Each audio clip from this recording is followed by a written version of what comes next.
Hi, I'm Kelly Holmes. As a National School Sports Champion, I'm back in schools in the drive to make children more active. Encouraging young people to become sports leaders is one way to increase opportunities for all pupils. And as you'll see, it develops lots of vital skills too.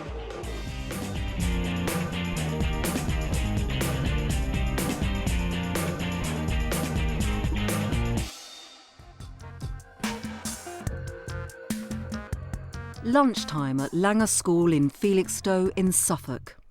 While most of the children relax over lunch, a group of Year 6 pupils is getting busy sorting out equipment. Everyone, hold hands! 5 days a week, the Year 6s volunteer in guiding younger pupils in a range of physical activities. It's called the Playground Activity Leaders Scheme, or PALS for short. It was the brainchild of Alison Coates. We have 4 types of activities going each day. There's one in the nursery for the very young children to help them get used to being in school and to get to know some of the older children. There's activities for Key Stage 1. Then there's a skills zone and fitness zone. The options available help to make lunchtimes purposeful and increase physical activity for all pupils. And they teach a range of fundamental skills, the bedrock of future success in physical education.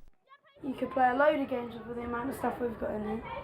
Tennis, football, basketball, rounders. We don't have any special equipment, so they've only got the choice of what we would have for lessons for curriculum time.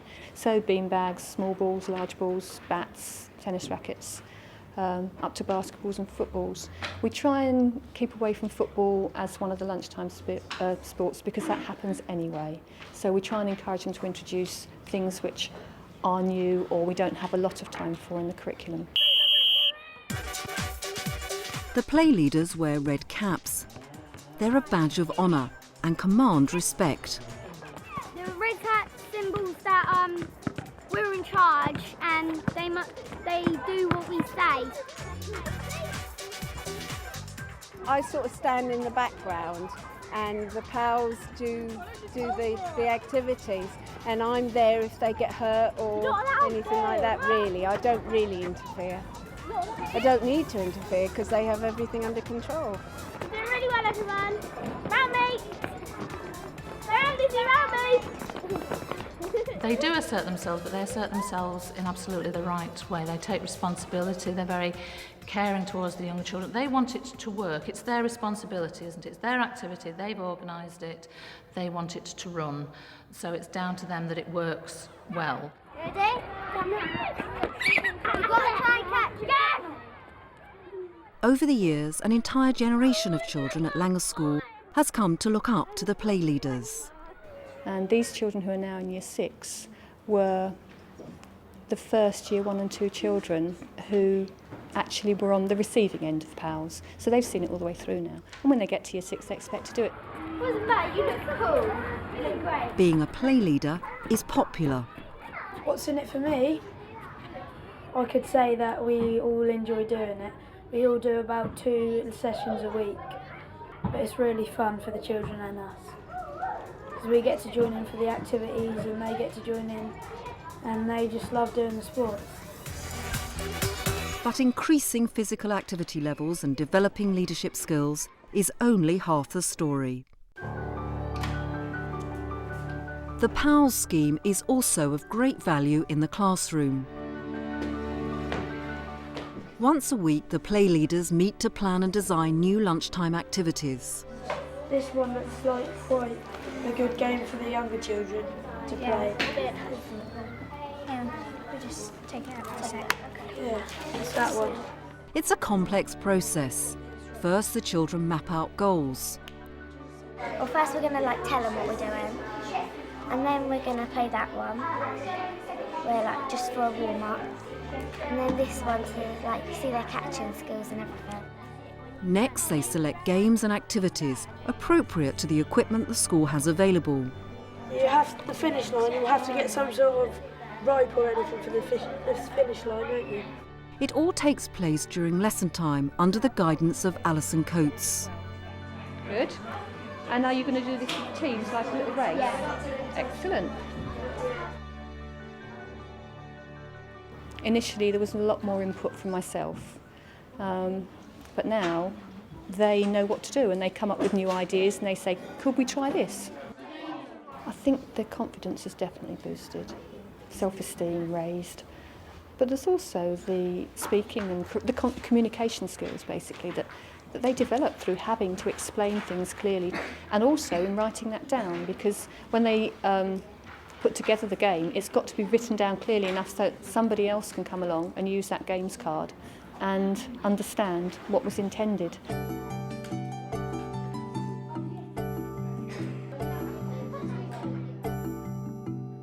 What equipment did you need for your game in play? Just bands. Just bands, okay. Right, up you come. Game design involves making presentations to the rest of the class. Let's have a volunteer. Come then, Siobhan. You need to hold that. You need to listen to what Nicola's got to say and see if you can set yourself up for the game. The name of the game is Horsey Tag and it's for nursery pals. The equipment is the band. And what you have to do is everybody has a band hanging out of their trousers and somebody is on. The person who is on doesn't wear a band. You play tag, but instead of... New games are subjected to class evaluation and detailed road testing before they're launched in the playground. You put that band into your trousers and the other person's on. Okay, so she's got to tuck that in the top of her trousers and she's got to have at least 3/4 of it showing. Right. So, will Horsey Tag make it that far? You've all listened to the instructions. Who thinks they could just go out and play it? Who knows what to do? Oh, wow. Is that every hand up? Well done. At Brundle School, a primary school on the outskirts of Norwich, leadership is being developed in a completely different way. But the results are just as valuable. Okay, I'm Chris. I've taught most of you before. Today we're obviously doing basketball again, but he's taking a warm-up first. Chris and Martin are sixth formers at Thorpe St Andrews School, the sports college at the hub of the local school sport partnership. They're studying for the BTEC National Diploma in Sport, but to qualify, they need experience of working with primary pupils. Okay, what we're going to do is dribble in, everyone's going to have a ball, and we're going to dribble in a certain shape of a letter. Brundle was one of the primary schools that leapt at the chance to invite the young leaders into school. Throw it up. Great shot, lovely. The scheme has been running for over a year now, and there are many benefits, starting with smaller classes. While Chris and Martin work on basketball skills with one half of Year 5, BTEC student Katrina is working on football skills with the other half. Take your time. Good shot. Unlucky, Becky. All the sessions are carefully planned and organised. We have a strong link with the school, so we discuss it beforehand, and the young leaders know what to plan as part of the national curriculum and what's happening. When they come into school, the staff are always in charge of the group, but they allow the young leaders to take the majority of the activity, and the teachers actually watch and support the young leaders as the activity is taking place. Dialogue between sixth formers and primary teachers is important and benefits everyone involved. We discuss how the children are doing and mutually support each other in advising and suggesting how to handle situations and on teaching points as well. Next one. For the sixth formers, the experience will boost their prospects in the world beyond school. At the same time, their classes progress as a result of their specialist sports coaching skills. In Chris's case, in basketball. Yeah, you want to change hands. If you're going right, you want to be using your right hand. If you're going left, you want to use your left hand, yeah? So it makes it harder for you to get tackled when you're dribbling the ball. And those specialist skills are appreciated by the pupils. Well, first of all, I thought I was completely rubbish at basketball, but now I've found out I think I've scored quite a lot, and I think I've improved as such as well. Maybe it's because the people who are teaching us are like professionals at basketball and they really know all the stuff and that's probably why. For primary teachers who cannot be specialists in every subject, let alone every sport, there are great advantages too. The young leaders worked with Year 4 last year and both teachers found their input very helpful. Oh, there you go. The main advantage that it had for me is I found it really useful when it came to writing reports, because I was able to watch the children interact with the others as they're playing sport, and I could make notes, a bit more detailed notes on what their skills and capabilities were. Remember how I told the other girl, place your shot, you need to hit it with the inside of your foot. So we don't want to toe punt it, okay? Well done, that's better. Well, it was an excellent opportunity, really. I mean, I enjoyed teaching football, but I always welcome any chance to pick up new ideas or develop my own subject knowledge. And run back again. The idea is that the young leaders leave a lasting legacy. If we're bringing students into schools, we're setting up a situation where the children are obviously being taught new subject or a new activity. The teachers are there at the time, and they're not hands-on. The students actually take the lesson. But what we would hope is that once the students are away, the teachers will continue with that particular activity within school to make it sustainable. The whole idea of the partnership and the work that we do within it is to make everything we do sustainable. And sustainability shouldn't be a problem if everyone continues to derive so much from the arrangement.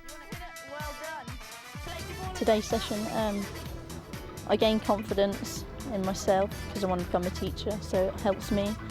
And I enjoy doing it because the children learn from it, and they enjoy someone different coming into their schools other than their normal teachers. It always helps to teach more basketball sessions, because you learn a bit more every time, really. Just how to handle the class, what to do in the situation, how to think on your feet.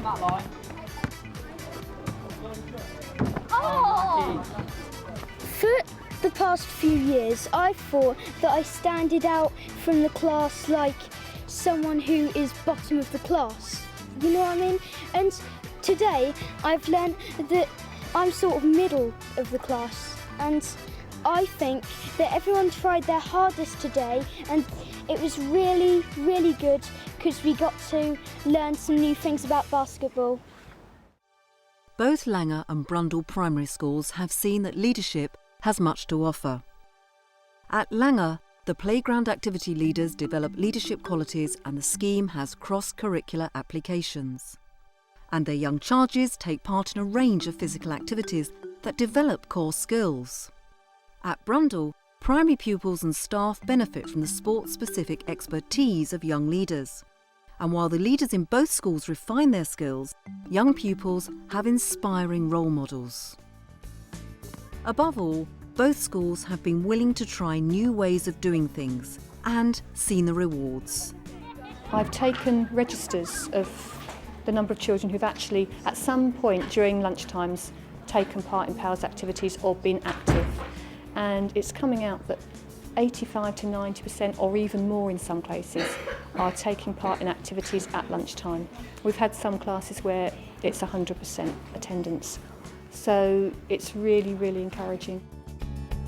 We have found this link to be really, really beneficial to the school, to the teachers who have observed the students working, and to the children who benefited not just from receiving the teaching, but also from having inter-school mentors and older students who they can look up to.